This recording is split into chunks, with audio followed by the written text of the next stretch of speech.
Climate change is accelerating. The melting of the polar ice caps is exceeding predictions that even came from a year or two ago. Within 30 years, 25% of all species will be extinct. Our civilization, as we've constructed it, is completely unsustainable.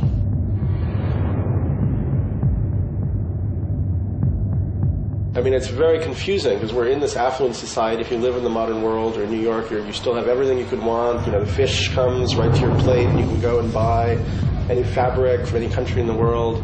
It's very confusing to begin to read about the fact that there are these tremendous changes happening to the planet.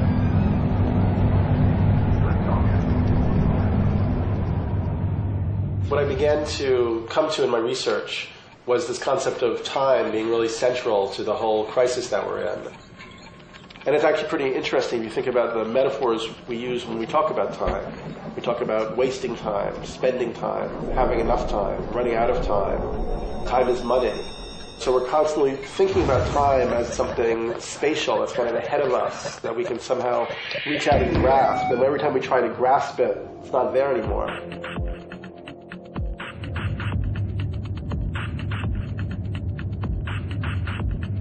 In a way, it's very ironic, because you think about the whole purpose of creating an industrial civilization and learning how to do all this stuff with technology and machines, you'd think it would be that we could take it easy.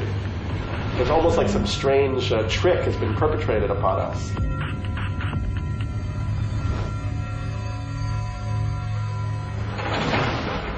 The modern way of thinking about indigenous tribal cultures is that they were myth-based and superstitious. And it may be that cultures like the Mayans and other indigenous cultures did have their own knowledge system that was as meaningful as ours, but they were just interested in very different aspects of reality, different aspects of being and experience. I started as a secular materialist person coming out of a whole Freudian, Newtonian, Cartesian paradigm. I began to accept that there was this whole dimension of the psyche that my world had negated and neglected to explore and to think about. You can demonstrate quantitatively and statistically that the biosphere is in terrible shape. You can demonstrate qualitatively and statistically that our technology is continuing to accelerate and change our possibility. Then this third aspect is about the psychic evolution. This is something that can't be quantified or understood statistically. So somebody who has just a rational scientific mind is going to find it very hard to accept that there's some kind of change happening in the nature of the psyche. In my own life and in the lives of many people that I'm connected with, there seems to be an incredible upsurge of synchronicities. So if you begin to have an intention about something, you can get a quicker level of manifestation. It's almost as if the boundary between the psychic and the physical is becoming thinner. It's becoming more permeable. It's becoming subtler. The thesis that I ended up developing in my book, and I'm continuing to develop in my writing, is that we're on the cusp of a breakthrough into a new form or new level of human consciousness. And the way that I've come to see this period leading up to 2012 is a kind of a window of opportunity to catalyze a transformation in global consciousness.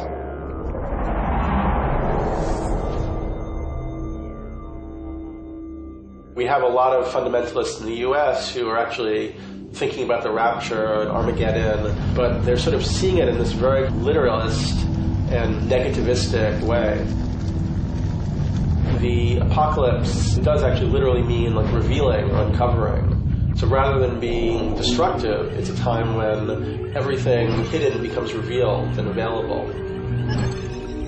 So this apocalyptic process would be the coming of the self into conscious realization. A lot of people, when they're confronted with this whole 2012 paradigm, they can lapse into kind of passivity. It's almost been if you just trip, or you just get into the Mayan Calendar, or every now and then participate in a shamanic session, you're going to be okay. You're going to be quote unquote saved when shit and fan meet each other.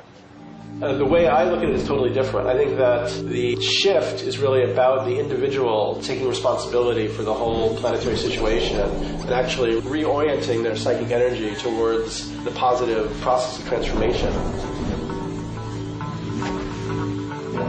The philosopher Nietzsche talked about how the deed creates the doer, almost as an afterthought. So it's actually by dealing with the situation that humanity has unleashed on the planet that we create this next level of consciousness. And if we don't do that, I think we're going to be in very bad shape. How do we move towards a sustainable planetary civilization in a short period of time? And how do we make something positive and transformative out of it?